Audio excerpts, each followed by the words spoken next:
Welcome back to the show. Today we're going to be doing a Kickstarter review of Domination, a World War II war game currently available on Kickstarter. Let's take a look.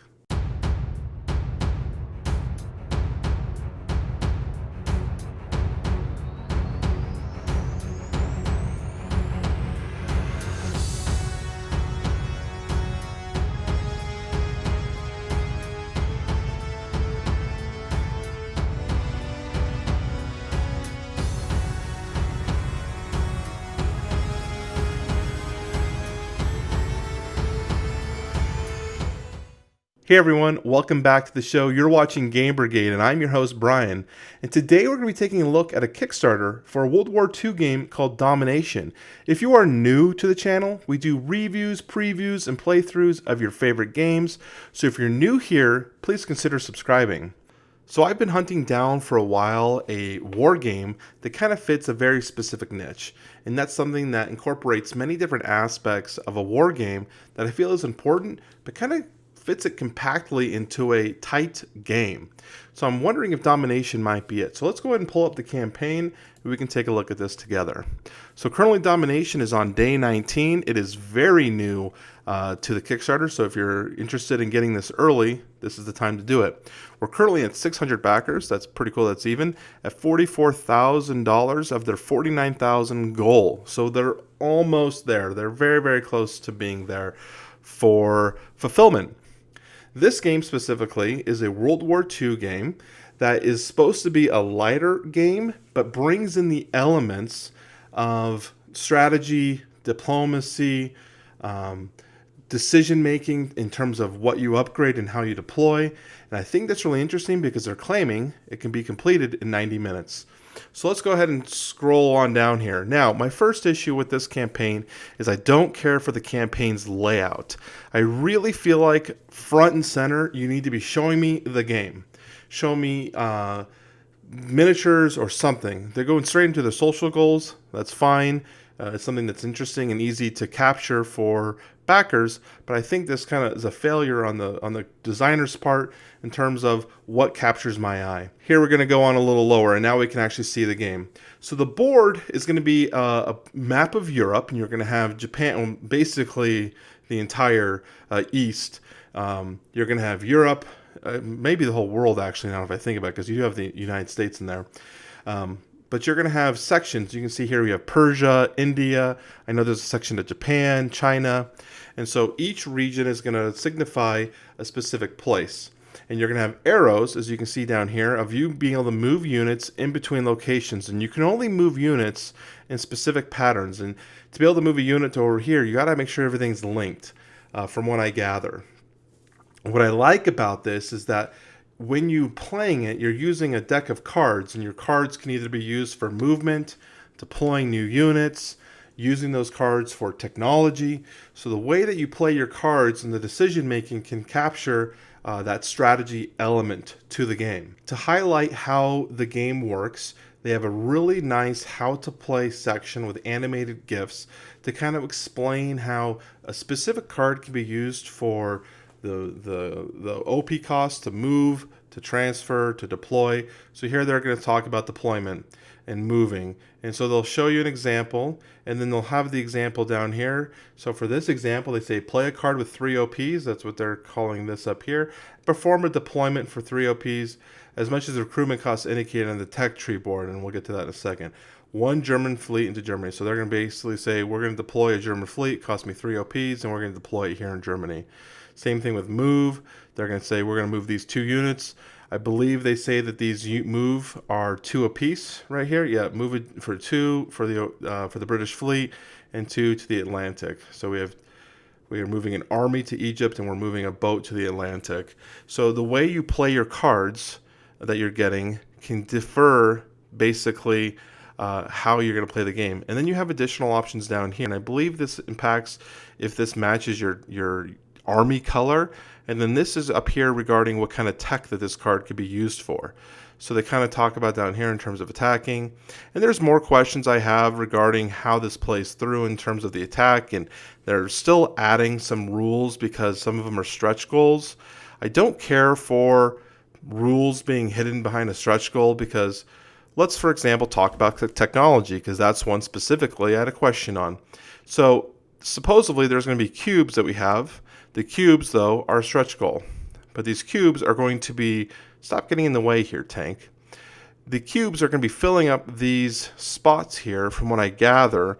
And as you upgrade something, so you upgrade this, so it's probably be something over here, and you remove a cube, what I gather, to say that you now have that specific technology. And some of these are going to reduce the cost of deployment, I assume, reducing the cost of movement, things like that.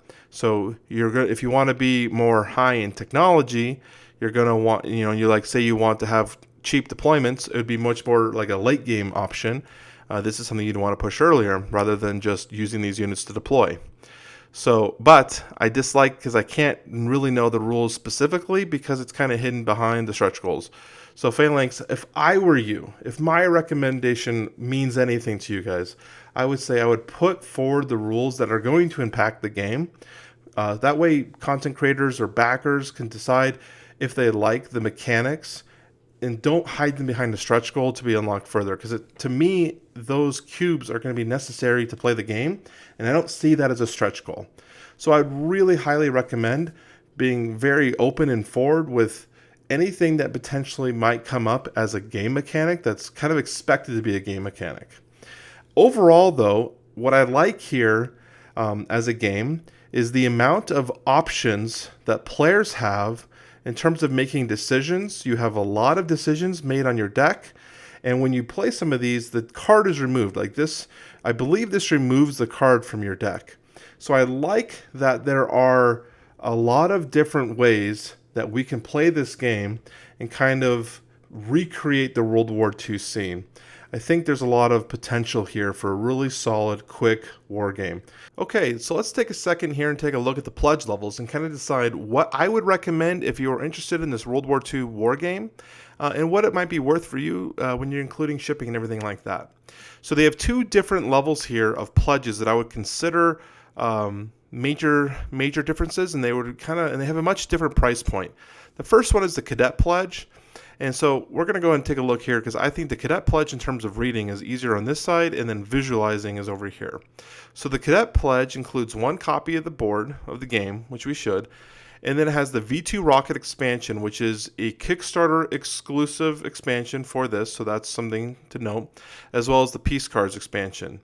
Now, from the FAQ, I believe they said that if you back $1 into this to get into the pledge manager, you're not going to get these expansions for free. Now, I would highlight that to ask, I think it even mentions right here, you can, but back in the project now with a higher amount will definitely help fund the game. Note that you will not receive the free exclusive worth about $15 or 15 pounds or quid. You would have to pay for those separately. So that's very important to note, that if you decide to back this game at $1, the free stuff is not included with that. So we need to zoom back down here while we're talking. So this version, though, the Cadet one, what I believe is the biggest difference is that this is a token version. So if you're someone who's not interested into the minis, that doesn't impact your gameplay, this is the one that you're going to be wanting to looking at.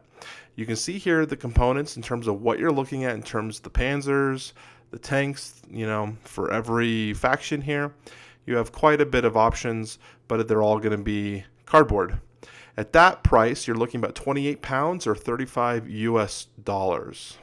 So this is the bigger one in terms of what I would recommend getting, but includes all the extra miniatures.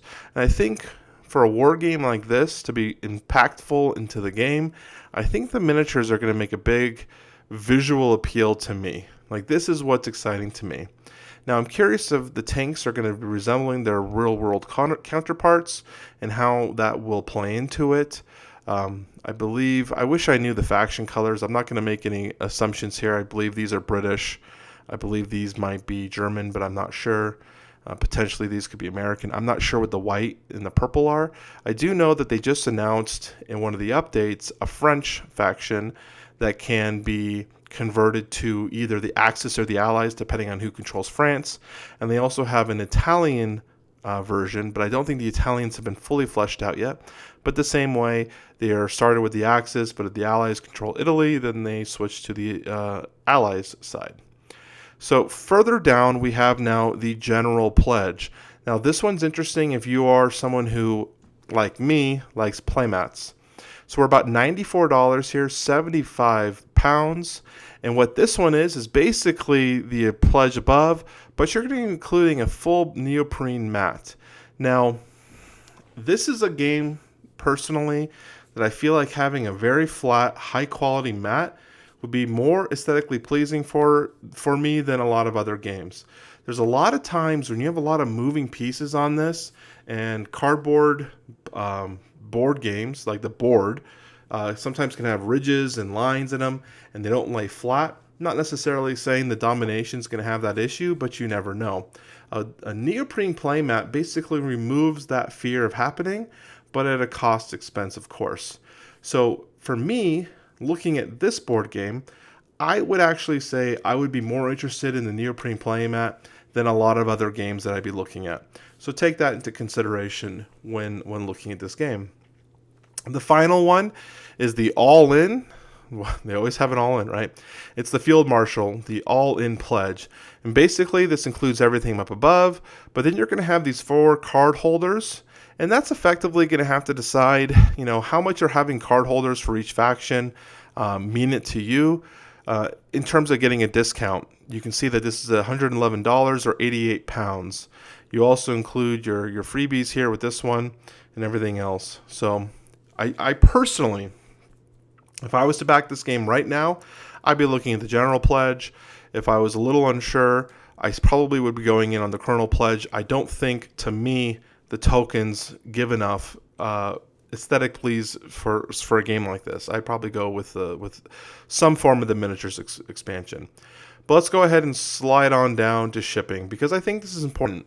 So looking at my analytics, by the way, we've had a lot of people from Europe questioning or asking questions regarding my thoughts on the shipping. And well, luckily, here's a game that I was going to talk about that, and it's actually very friendly to our European counterparts. So the EU, $12 to most countries. Poland, you're free. Congratulations. Other European countries, between 15 and 30 pounds. I believe this is actually the pounds symbol. So not too bad. US, we have the same, $12 to most states, $35 to the people that are a little further out. And I'm very thankful that they actually highlighted Puerto Rico here instead of just saying random islands, because that was a question I've had in another video. So thank you for that, Phalanx. The shipping cost is fairly good. I'm glad that they are very clear here in terms of what to expect in terms of add-ons. They even have an additional here if you're going to be shipping and adding add-ons, what to expect. And then they discuss if you're going to do any kind of group pledges or have multiple friends of yours buying in, you can reduce shipping by combining them. What also is very interesting to note is that they're doing FedEx air freight. So pretty much as soon as this is finished production, you're not going to have to wait for this to come off of a boat. They'll basically be flying this pretty much right away to you. Now, they have noted that they're going to be including a Italian version and I believe a Spanish version, I believe, in one of the updates. And they're going to be having a separate company fulfilling those specific, those specific game fulfillments. So for anyone that's backing in those countries of Spain or Italy, please note that you're going to be having a different production company producing those games. All right, so Domination. Is this worth a back? Should you back this game? I think what I like about this game is that there is a lot of variety and options compact in a quick war game. Whenever I'm looking for a World War II war game or a 4X war game that has some sort of area control, you almost are always at 4 to 9 hours. So to be able to take that concept and jam it into about a 90 to 120 minute game is pretty impressive. And I'm really surprised that we have such a thematic game in such a compact playtime, which means that you can just play this game even more, which I'm really impressed with. I think that I would recommend this game for someone who is definitely into World War II and has a play group that would enjoy playing different sides of the war and find out kind of new ways to kind of play out the war. I think there's a lot of variety here, and I definitely would recommend it. In terms of what pledge level I would select, I personally think that the minis version is the more aesthetically pleasing. As long as they have a good 3D modeler, that would be great. Overall, though, I think they have a great track record with their past games, and I don't put it past PHALANX to be able to be successful here. So again, if you're interested in backing the game, it's live right now. I'll have some information down below if you want to look up their game on Board Game Geek or the Kickstarter link. It's always in the comment section down below, or just in the info bar down there, so take a look down there. If you find this video helpful, please leave me a comment, subscribe, and definitely hit that like button. Every time you guys hit the like button, it shows YouTube that this is a video that you think is valuable to you. So please help the channel out, subscribe, and hit that like button. For anyone that's been leaving comments, every time you leave a comment, I take it as feedback, and I try to improve the channel in any way I possibly can. My goal is to make this channel and every video I make very fun for you to watch and very interactive. And as you see ourselves grow here, we're kind of growing together as a family. So again, thank you everyone for watching. Check out the channel, and we will have some more videos shortly.